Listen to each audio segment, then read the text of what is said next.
Okay, I think we can go ahead and get started. It seems like we have enough people who've joined already. So good afternoon, everyone.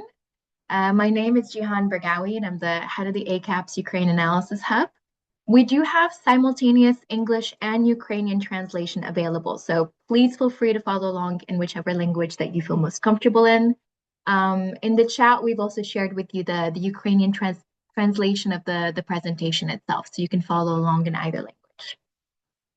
First of all, thank you for joining us today for this presentation on the report that we published just a few weeks ago, which analyzes the implications of the US foreign aid cuts on humanitarian development and government-led programs in Ukraine.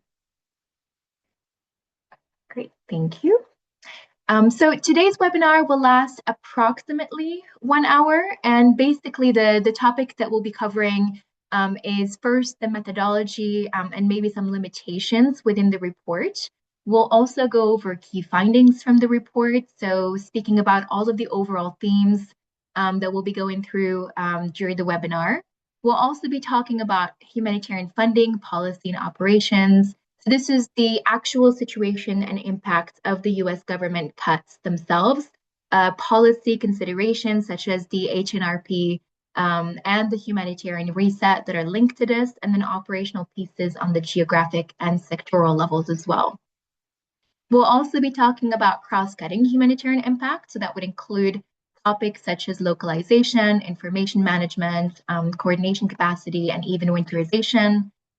We will not only be talking about the humanitarian sector, but we also wanted to make sure that we're including analysis on development impacts as well. So, beyond wartime aid, we wanted to include assistance through USAID to government institutions in Ukraine as well as services. And then even beyond that, direct budget support from the US government to Ukraine that was helping to fund key portions of their civilian services. And then the last section on looking ahead is really just an attempt from us to see what some of the implications of this funding disappearance will look like as we move further into 2026. Now, we do have some time towards the end for Q&A. So if you could be so kind as to mute yourselves during the presentation, that would be really appreciated and makes it easier for everyone to be able to hear. You can also type your questions into the chat for us to get to at the end if that's easier, or whenever we move on to the Q&A section, you can raise your hand and we can call on you as well. One last thing before we get started. So we are actually based in Kyiv. So in case there is some sort of alert and we have to run to the shelter, don't worry, we will pause for just a couple of minutes and then pick it right back up from the shelter. Okay, so in terms of today's presentation, it will actually be mostly led by our senior analyst, Joe Walsh, who co-authored this report. But before I hand over to him, I just wanted to tell you all a little bit more about who we are as an organization, just in case this is your first time interacting with us. So ACAPS is an international organization. We provide independent analysis to support decision makers in the humanitarian sector to make better informed decisions and respond more effectively to crises around the globe. And our hub in Ukraine was actually formed in March 2022, so shortly after the full-scale invasion. And since then, we've produced a really wide range of analytical products that can be found for free on our website in both English and Ukrainian. And the kind of reports that we produce include rapid analysis briefs, longer thematic reports. We also have our humanitarian access updates that are published 3 times per year. And then we also have several data sets that are updated on a monthly basis. We also do have a growing capacity building portfolio. So every year we train hundreds of Ukrainian responders on how to use analysis in their day-to-day work. And I've included here a QR code so that you can subscribe to receive both of our reports and training invitations directly. We'll also put a link to that in the chat as well. And then one last thing that I wanted to mention, because we're pretty much in the midst of it as we speak. So ACAPS as an organization has also pioneered the use of foresight analysis in the humanitarian sector. And we are currently in the middle of our big annual scenario workshops for the Ukraine response. I do see quite a few names from the participants who are taking part in those workshops, and I'm looking forward to seeing all of you in person next week. But that does mean that the next report that we will be publishing by the end of March is actually our big annual Ukraine scenario report for 2026. So if you do sign up for the newsletter, you will get it as soon as we do publish it. Okay, so now we can actually start talking about the report. So one thing to say is that the report that Joe will be presenting on today is actually an update of the analysis that we produced in March of 2025 on the initial impact of the US funding freeze on foreign assistance in Ukraine. So that previous report actually combined anonymized survey responses from every major survey that was conducted across the entire humanitarian response in Ukraine. So that included the survey that was conducted by the NGO platform, the CSO Alliance, OCHA, several clusters. And what was really great is that it was able to provide key insights on how the response, including organizations, and also most importantly, affected people, would be impacted by the sudden funding freeze. A few months after the report's publication, we actually started receiving several media requests about updated information, on what has happened since we published that report. And that really highlighted to me one slight weakness of that initial report, in that while it was really data driven and showcased the perspectives of humanitarian organizations across the country, it really was a snapshot in time based on information that we had available early on, which for those of you, who were part of this process, it was a really, really confusing time for the humanitarian sector across the whole globe. And so, what that report was effectively trying to do is that it was trying to forecast what the impacts would be. So, what we needed to do was to go back and really understand what have the impacts actually been, again, on both organizations, but also government agencies in Ukraine, and of course, affected populations. So, we also realized that unlike that first report, there really haven't been as many follow-up surveys that we could pull from this time around to use as our evidence base. And so this is why we actually decided to launch our own survey this time around. We are especially grateful to our partners, OCHA, the NGO platform, and the Ukraine CSO Alliance for disseminating this survey on our behalf. So as a result of that, we were able to receive responses from 69 international, national, and local organizations. This was then supplemented by key informant interviews with 27 different organizations to make sure that we could triangulate the survey data in depth. And of course, this was also supplemented by an extensive amount of secondary data of open source information. Now, with that being said, one of the limitations of the survey, I will say, is that organizations that would have stopped existing completely between March and December of last year due to the funding cuts would actually not have responded.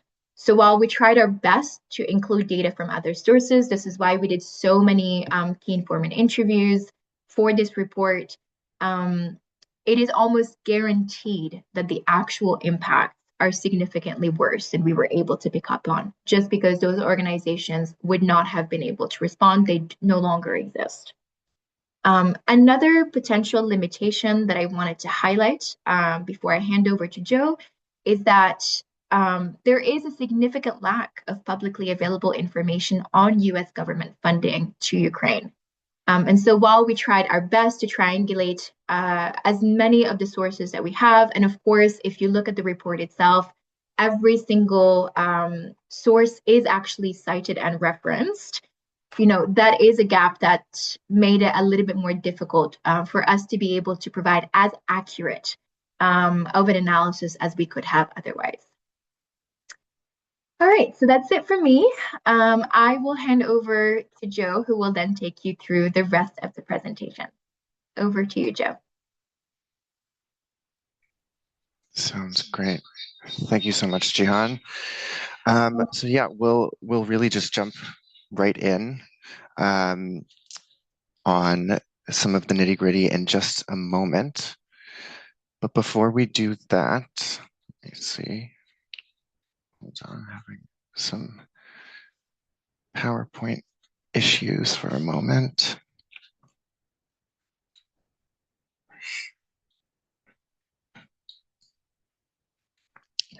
There we There we go. Um, So yeah, as Jihan mentioned, we're sort of going to run through this sort of sequentially, if you will. So we're going to start largely with the humanitarian impacts on funding operations and policy, and then we'll move a bit later to the development and direct budget components that are also quite important to understand the full dynamics. And lastly, we'll look forward to what's going to happen potentially in 2026, given all of these funding constraints and just confusion as well. But I do want to highlight a few major themes that came through quite strongly throughout the research process to keep in the back of your minds as we're going through the individual sort of detailed data points throughout the report. So the first thing that's very clear is that really nothing is still entirely clear. So the status of U.S. assistance remains murky at best, and even given recent indications of U.S. government funding allotments set aside for, say, OCHA pooled funds or through other recently congressionally approved allotments, it's really unclear exactly what this is going to mean for Ukraine specifically and how much funding may be actually allocated to the response here.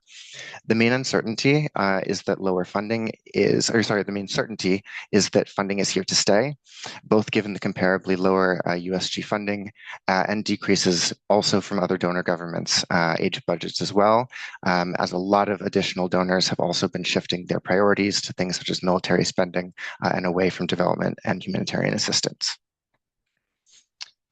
Second, while our first report in March highlighted the immediate shocks, as Jan mentioned, this analysis really identified more of the significant structural impacts and risks that will continue to emerge in 2026 and beyond. So categorically, I think actually a lot of the information here might seem quite similar, but it's sort of looking at something that is a bit more broad-based, and it has broad implications within our sector and very much beyond as well. Third, financial instability within the Ukrainian government itself, alongside the changing foreign donor priorities, have the potential to leave really major gaps in social assistance capacities, especially at a time when they are at their highest, considering a number of different vulnerabilities, including increased strikes on urban centers, movement at the front line, as well as climatic conditions like the current winter that we've been experiencing as well. And last but not least, just to make a quick nod to the impact of peace talk conversations, these are happening, I think, in more significant ways than we've experienced at any other part during the full-scale invasion. And regardless of where those talks actually lead, they have significant implications for further funding. Should it influence those conversations influence the perceptions as to how that funding would be used, what it might be used for, or even potentially if some donors or organizations start to see peace talk movements as an equivalency for lower needs within the country, which obviously would not necessarily be the case. So with all of that in mind, we're going to jump right into sort of the detailed run through of the report and some of the major information. So to start, a very, very quick recap. As many of you are aware, following a 90-day pause, which was initiated in January, specifically on the 20th, the US government canceled 80% of the programs managed by USAID globally. In Ukraine specifically, this accounted for at least 9 BHA programs being terminated and 4 others being placed under longer stop work orders as of the 30th of June. And these programs were working on all kinds of things from cash assistance, livelihoods, protection, wash, shelter, etc. The disappearance of this funding also contributed to the $500 million decrease in overall US government funding that we see in 2025 compared to the previous year in 2024. And what's even more detrimental about this was not just that the funding vanished or paused so quickly, but it was that the closures came so suddenly and with no advance warning, requiring at times organizations and activities to stop programs suddenly, potentially fire staff, or make significant operational changes to account for current liquidity at the time. In total, the US government dropped from the largest single donor in the response in 2024 to the 4th largest in 2025, accounting for a decrease of total monetary contributions from 24% of the $2.7 billion that were allocated in 2024 to only 11% of $1.5 billion in 2025. So quite a significant decrease. Alongside this, The majority of other donors also were reducing their spending within the response. There are a few very, very limited examples of donors, excuse me, that were not doing this. So ECHO, for example, the Italian government and the South Korean government actually increased their contributions, but the total monetary amounts only counted for around $50 million in total, which obviously still left major, major shortfalls on the side of obviously the US government cuts, but also other donors that were expected to start decreasing their allotments as well. Further, and something that we found quite interesting was that we found cases in which other donors may have been cost-sharing programs with the US government when, say, those cost-shared funding allotments were either terminated entirely or even paused. Those donors may not see the same initial objectives of their activities being still achievable without the US government allotment. This, in some cases, actually caused further cancellations of those funds entirely, or at least in some cases, decreasing amounts of funding for those activities, and in other cases, slight reprioritization as to which activities would get funding. Further, and lastly here, the US government funding mechanism and compliance requirements, while strict, were still and oftentimes more flexible than many other donors. So even in cases where organizations were able to secure alternative funding, it might be more tightly tied to key objectives and not as flexible, which we know has obviously been very important in the Ukraine context to be maintaining flexibility to the changing context. And some organizations we spoke to referenced this specifically being much easier under BHA funds prior to the initial cuts and freezes in January 2025. Now, on the policy piece, there are sort of two main parts that I want to highlight. So the first is something that I think many people on this call are probably very familiar with, which is the reprioritization of the HNRP, which was released at the end of April in 2025. The reprioritization built on previous sort of more strict targeting criteria that had been developed in 2024, which was intended to ensure that aid was serving the most vulnerable populations. But given the massive, massive decrease in funding and uncertainty of activities, this was really further emphasized in this reprioritization due to the sector's funding reality at the first quarter of 2025. Also due to the unlikelihood of many organizations thinking that funding would return. And just to list out the four priority areas, which many of you are familiar with, these became even more stringent when we got to the 2026 HNRP, which we'll come back to as well. The 2025 did flow into the 2026 HNRP, and we've now really sort of focused the vulnerability criteria on these four priorities within the response. The other element to discuss is this sort of term that's become known as the humanitarian reset, if you will, which is intended to make humanitarian assistance more targeted to the most vulnerable in a more effective and efficient manner. The term and the idea are not new because of the funding cuts. We were hearing about this as recently as the end of 2024, but even before, which predates the US government funding cuts. However, the sudden financial tightening in the sector because of the cuts seems to have been sort of taken as an opportunity to revisit this topic and see how response functions are and are not working for aid recipients and how the system on a whole, globally, can use fewer resources to still achieve considerable impact. This is also relevant to the way that the new HNRP is structured in addition, which is slightly outside of the cluster approach. Again, sort of now focused really on these four priority areas, which Ukraine is sort of like a test run for more efficient management in these ways moving forward into 2026.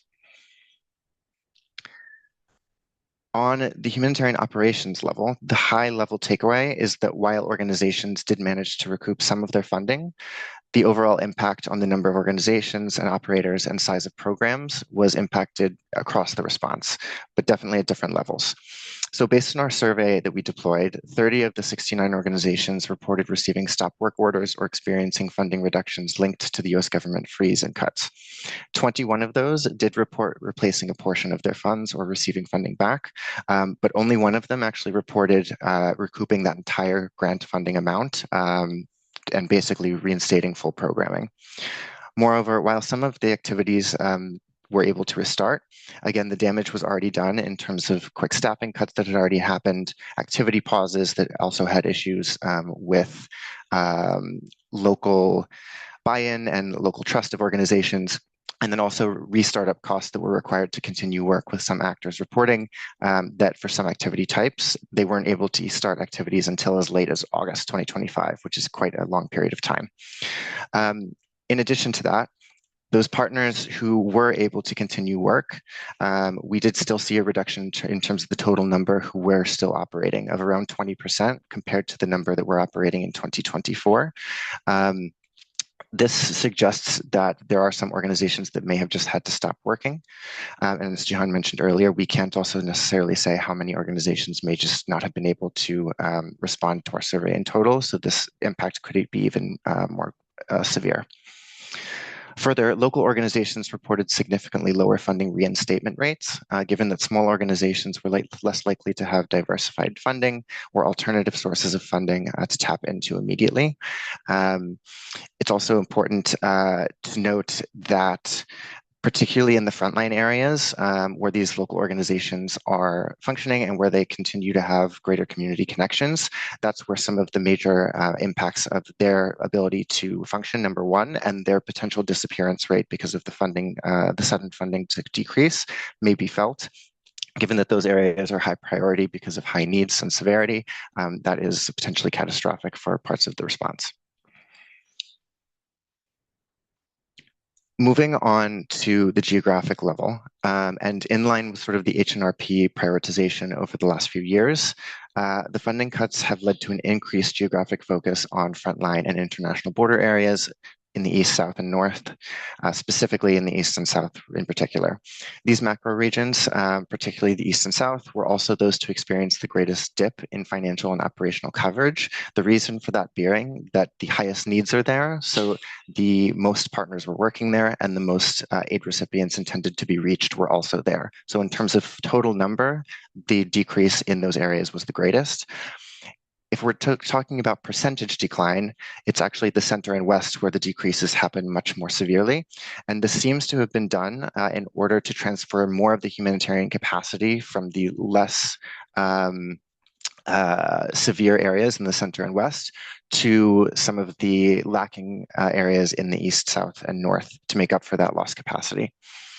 Further, something that came through quite strongly from a number of different actors is that logistical capacity has really taken a hit, particularly in the south, but this is really sort of all throughout the frontline areas.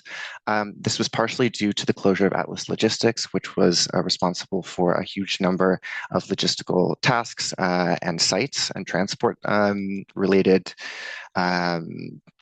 activities. While some of this work has been taken on by other organizations and coordination mechanisms, there are certainly still gaps that exist, especially within the frontline response. And the other thing to mention is that it seems like it will be difficult with the current and incoming sort of operational and funding capacities for even the current capacity on storage and on transport to continue to the same degree.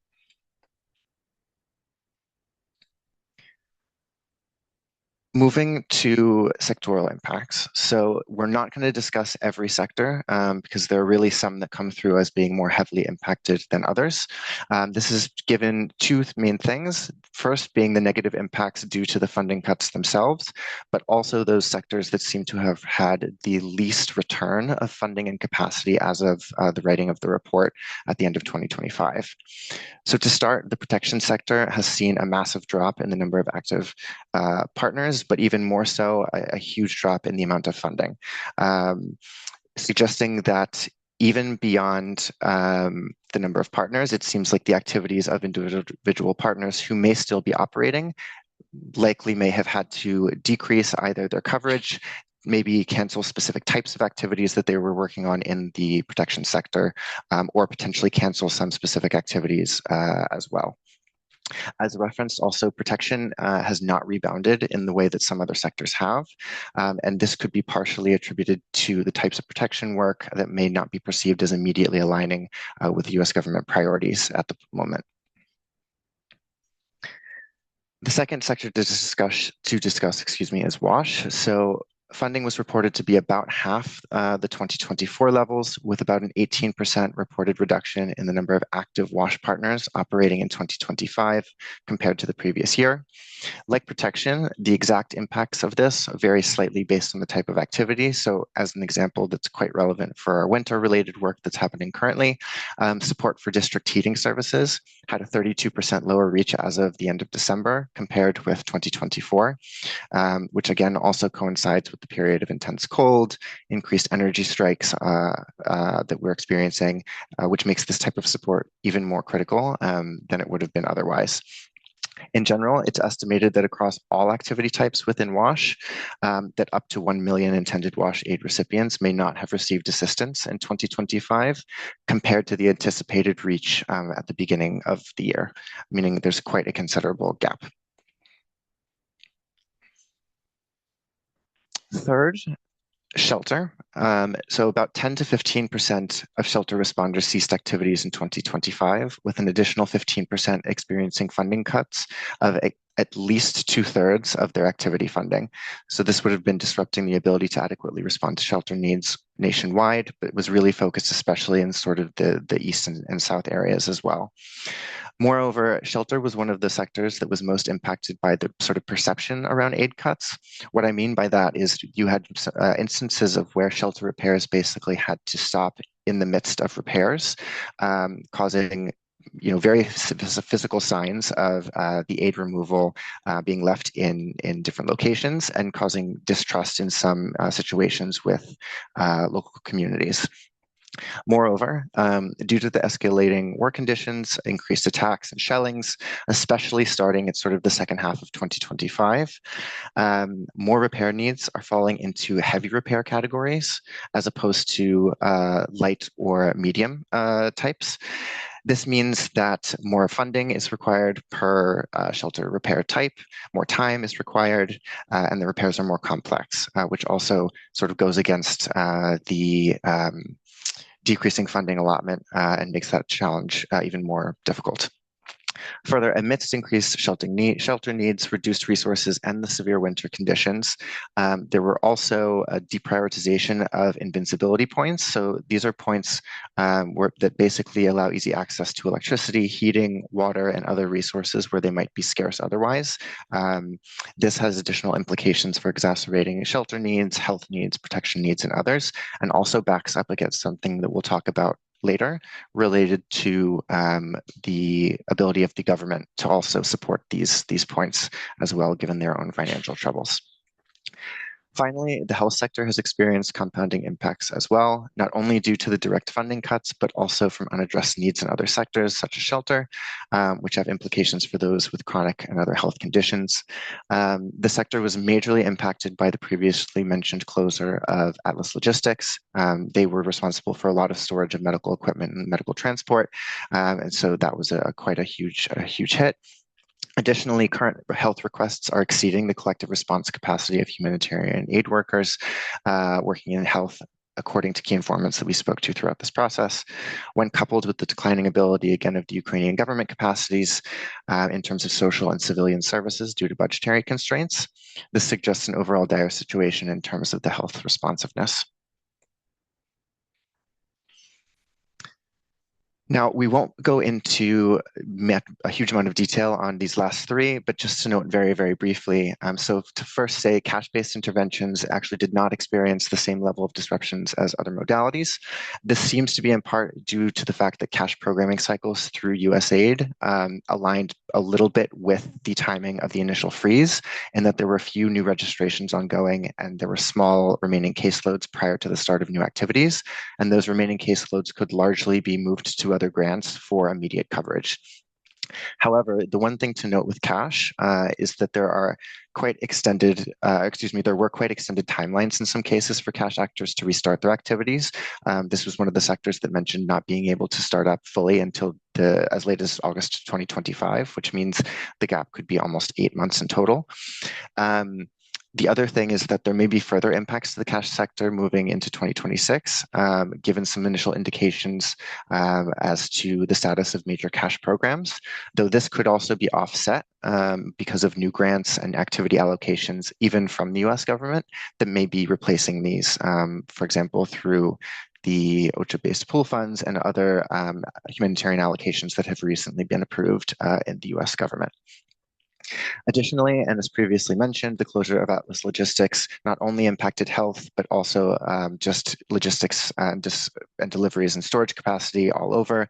In total, it seems that there were about 50 storage areas that were closed due to this operational exit, which had major implications for storage and quick response for frontline activities in the East and South. Again, already mentioned this briefly, but the other longer term issue here is that the current coverage capacity for some of these facilities and some of these transport mechanisms may not be able to last because of the current financial resourcing that we're expecting within 2026. So this could also be a bit of a sort of forward-looking risk for the sector more broadly. And last, while food security and livelihoods were canceled in some locations, based on what we have seen, the total reach does not seem to be impacted on a massive scale, though there were slightly more significant impacts, specifically in the northern oblast of Chernihivska and Sumska, and then also in the south in Odessa Oblast as well.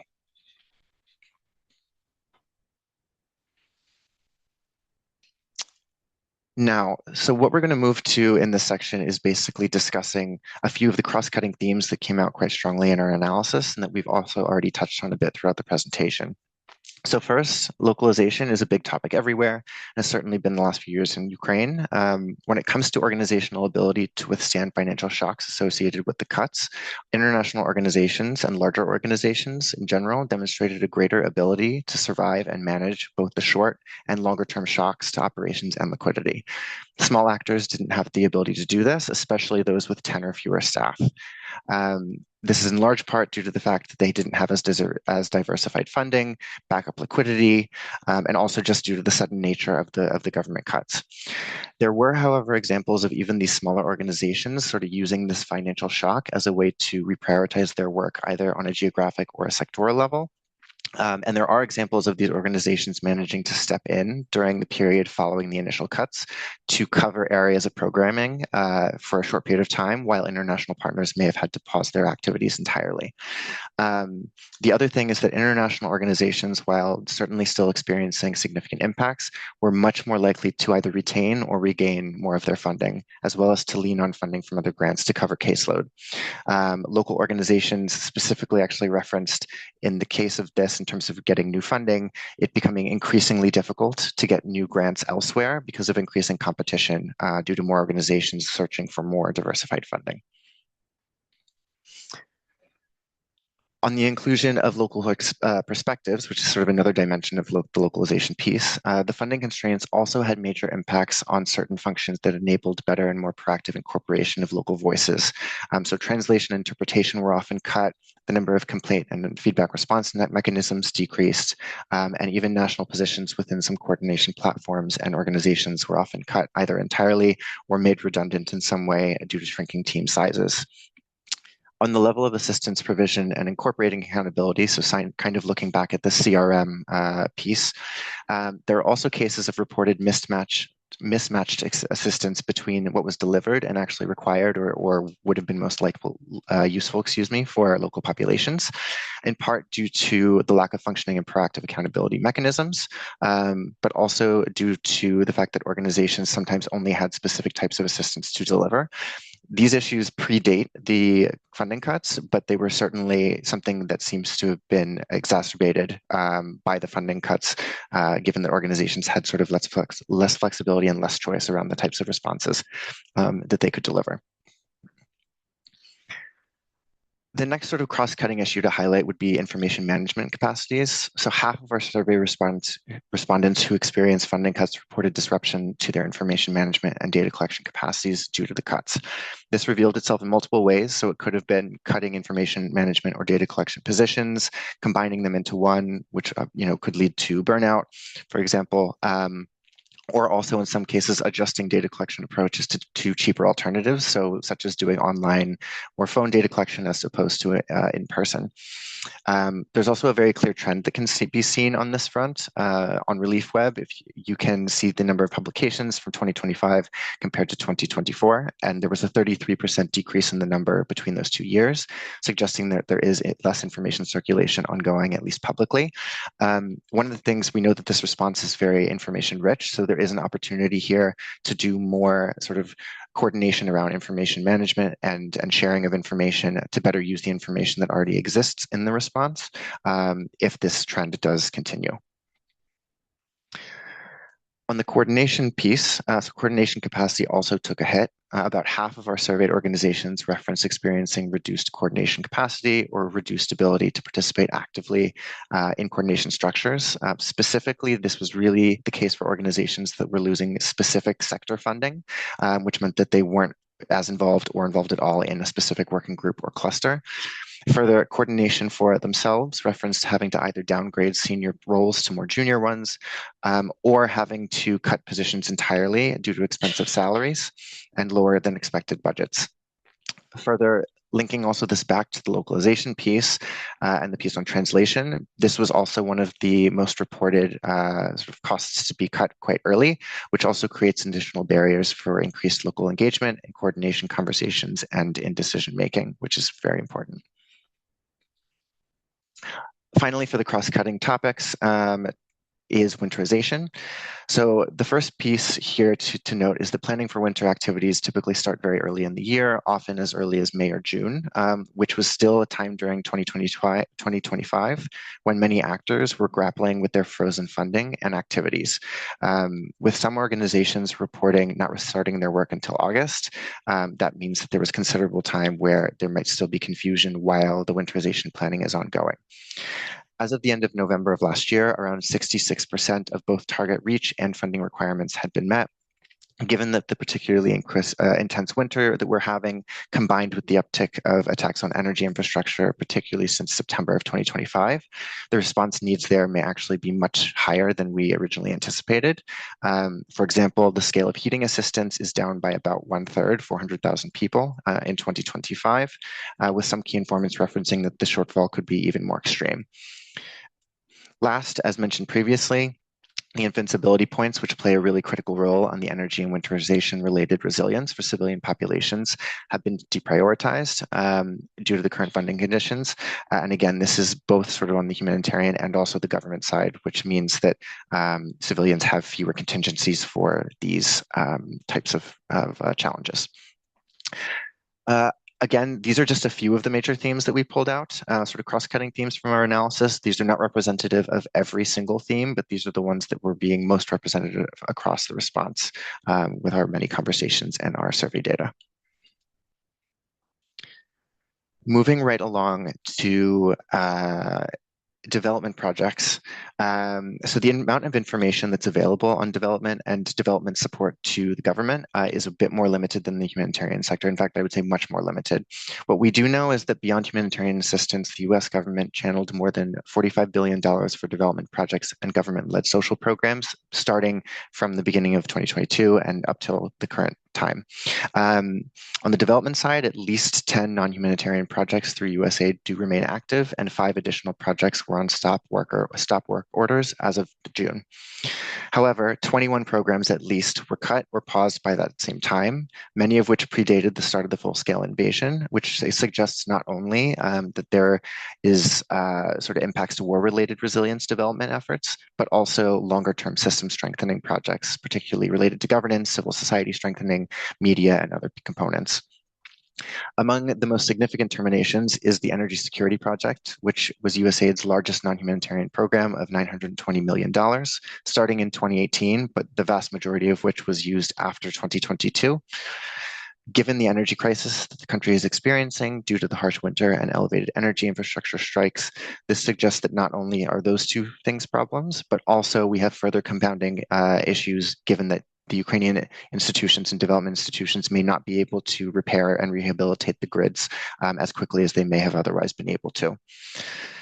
Finally, outside of the energy piece for a moment, while European donors are also providing assistance, prioritization of key development areas may be linked more closely with the European Union membership criteria, which is not necessarily a good or a bad thing, but does mean that the priorities are tied to slightly different categories, and may mean that sectoral gaps formerly filled by US aid may be unaccounted for if they're not priorities within the EU accession process.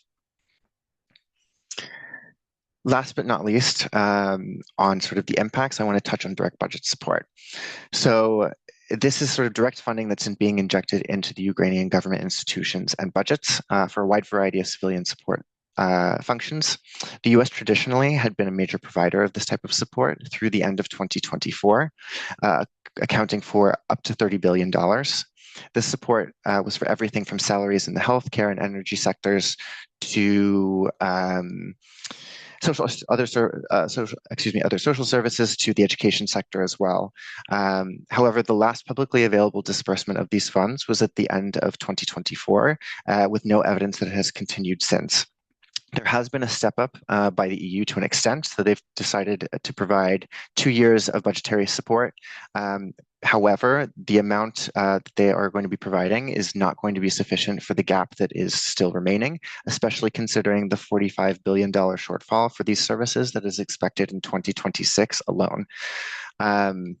Alongside the restructuring and tightening of humanitarian and development initiatives, there's likely to be a widening gap between the social coverage the government programs can make and what the humanitarian development initiatives can cover as well, given that both portions are being forced to be a bit more targeted. We can also see this playing out in the 4 priority areas within the 2026 HNRP, focusing again on frontline areas, evacuations and displacement, response after strikes, and humanitarian protection initiatives. Moreover, the type of support that the US was providing was unique in the way that it was largely grants as compared to loans, which constitute a higher portion of EU funding and have different strings attached in terms of the funding mechanisms. So the main message here is that the US funding gaps are leaving Ukraine to face short and longer term liquidity risks beyond just the war financing, which have flow down impacts on daily civilian services. Last slide. Finally, so what does this actually mean for the broader context of the war, the humanitarian response, geopolitical context globally, et cetera? So the effect of the US cuts is compounding, and there is careful interplay to consider between the geopolitical and financial positions of Ukraine and donor countries. The wartime conditions, including the movement of the front line, evolving in new types of warfare that cause more damage or more casualties, climatic conditions, and more. The US's new funding and policy priorities, more broadly, are triggering global aid shifts, with the UK and Germany, for example, already reducing global humanitarian funding allocations to allow for more domestic military spending, which amounts to less humanitarian development funding globally, as well as in Ukraine. Further, while the US government announced at the end of 2025 that it will provide $2 billion in foreign aid through OCHA pooled funds globally, this pales in the comparison to the $17 billion that they were previously providing. To put this also in perspective, this global allocation is about equivalent to the total financial amount listed for the coverage of the current needs within the Ukraine 2026 HNRP. The current HNRP requests 2.6 billion. The hyper-prioritized requests 2 billion. So just to sort of put the global amount from the US in perspective of just Ukraine's needs.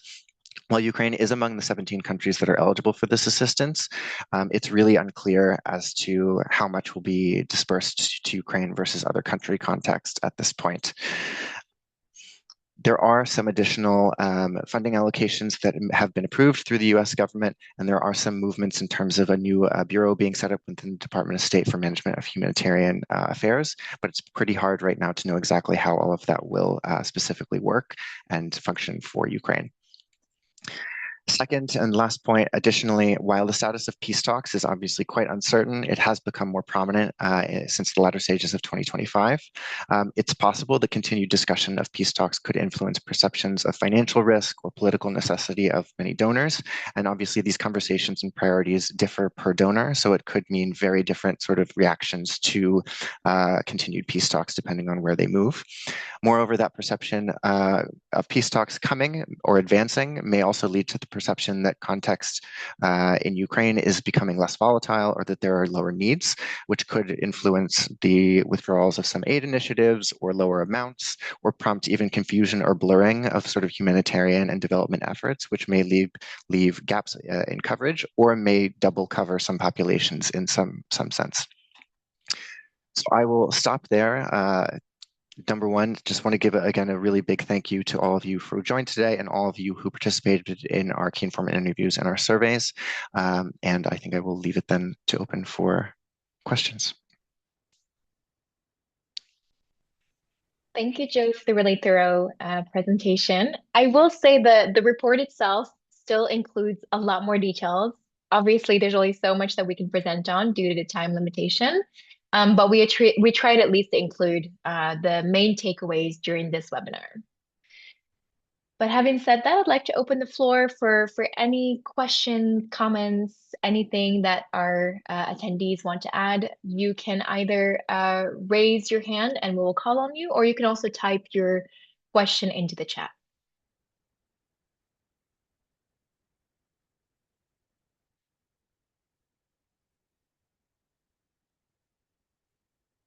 And maybe while we wait on some additional questions, Joe, I wanted to ask you, so I know that this presentation and the report itself is not necessarily focused on military assistance, but could you speak to what we know so far about that topic from the US government side, and then how you might see that impacting civilian services work, either on the government, development, and humanitarian sides, or all three of them if we have time.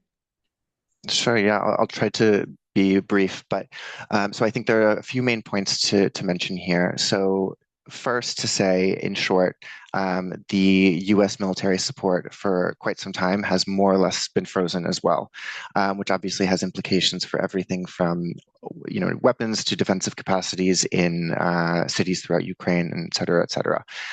There are now more recent discussions around this sort of NATO mechanism where basically there would be the ability to purchase, especially for European donors, to purchase and European governments to purchase equipment and weapons and basically use that as a funnel to Ukraine. How exactly sort of that is working on an actual basis is yet to be entirely clear, to be totally frank.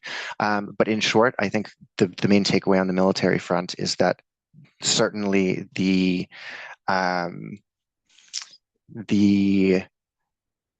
decrease in military aid is, number one, very, very real, and the implications of that are broader attacks throughout the country, different types of military movement that we might have been seeing otherwise. But even more so, the Ukrainian government is really having to funnel the vast majority of its funding to its military budget. And that in some ways is actually the core issue in the government not being able to carry over as much funding and resources to its social services. So not only does sort of the lack of defense spending internationally cause potentially more damage and more civilian harm, but it also takes away a lot of the funding from social services, even for things like veterans reintegration, for example, that are really, really important, not only during wartime, but will also be important post, some sort of ceasefire or something like that, should we see that in the coming years as well. Thank you, Joe. So we do have a couple comments and questions in the chat. So the first one is about, is actually a suggestion. So based on this report and linking it to a previous winter scenario and future context scenarios report, that maybe would be great to factor the financial impacts into both. I can say, just to answer that question, I can say that we are planning to actually conduct another scenario workshop specifically on the cold season. So we will be sending an announcement later this year, probably over the summer, so that it could feed into winterization preparedness. And then, of course, in that workshop, we will be taking into account the information that was shared in this report. And then regarding the context scenarios, we are actually in the process of doing that this week and next week as well. And we are trying as best as we can to factor them in, at least when it comes to the operational impacts. when it comes to the overall context scenarios, that one is slightly different. But I think when it comes to the operational impacts on the ground from every single scenario, we do try to factor that in as best as we can. The next one is actually a question for you, Joe. Could you please give a bit more information regarding the mismatch between assistance modalities and actual needs that you spoke about during the localization section? Yes, of course. So just very briefly, the way that we have seen this sort of rear its head, if you will, uh, seems to be, and so again, this was an issue that we sort of saw before the aid cuts to an extent as well, in terms of organizations basically coming into a specific area or doing a specific activity, and potentially, the activity is doing in-kind support, or it's doing cash support, or it's doing protection support, or whatever else, which is not actually the sort of type of support necessarily that is most well fit for sort of that urban area or that rural area. The big sort of key component of this that fits in with the funding crisis is sort of twofold. The first is that component itself seems to have been even more exacerbated because organizations basically had fewer activity funds, fewer resources that they had to use. In some cases, some of their activities obviously were completely shut down. So there was a bit less flexibility in terms of sort of adjusting the way that deliveries of assistance were happening. So that's sort of the first piece. But the second piece also was we noted that there was a quite significant decrease in the number of response mechanisms, with a lot of different organizations and a lot of different entities basically saying that either they didn't have the capacity to continue maintaining complaint and response mechanisms, or that they just weren't being used or checked to the same degree that they were prior. Particularly, I think in that first sort of like 6 to 8 months of the freeze. And so I think how that sort of developed was you still had individuals, aid recipients, who were receiving assistance, but it was really not with the consideration of sort of the accountability piece, the AAP piece. And so I think also that's something that we didn't, the AAP piece specifically is something we only touched on very, very briefly. But I think that's something else that we talk about at number one a bit in the report, but I think is something also to think about and flesh out sort of more broadly as we continue to move through 2026. AAP is obviously something that's incredibly important, but also has been quite challenging in some levels in terms of operationalization. And I think the big thing here is that those systems that really allow for good AAP and allow it to make sure that the assistance is well suited for the location or the individuals or the households or the communities that they're serving, are actually meeting in sort of the middle. But with reduced funding, organizations may be forced to choose more often sort of what they actually are able to deliver, versus what they should deliver or wish they could deliver.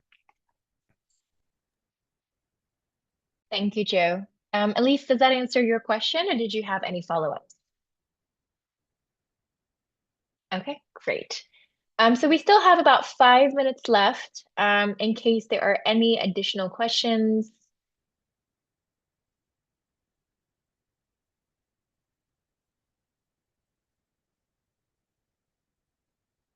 All right, I don't see any hands raised, so maybe we can go to the final slide.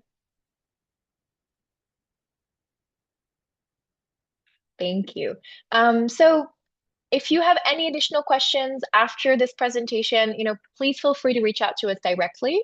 And again, the report, which you can have access to directly here via the QR code, does go into a lot more details than we can cover in 1 hour.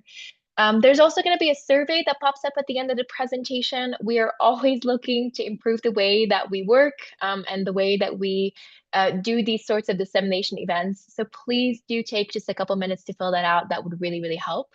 But other than that, thank you so much for joining. Stay safe and have a great rest of your day. Bye, everyone.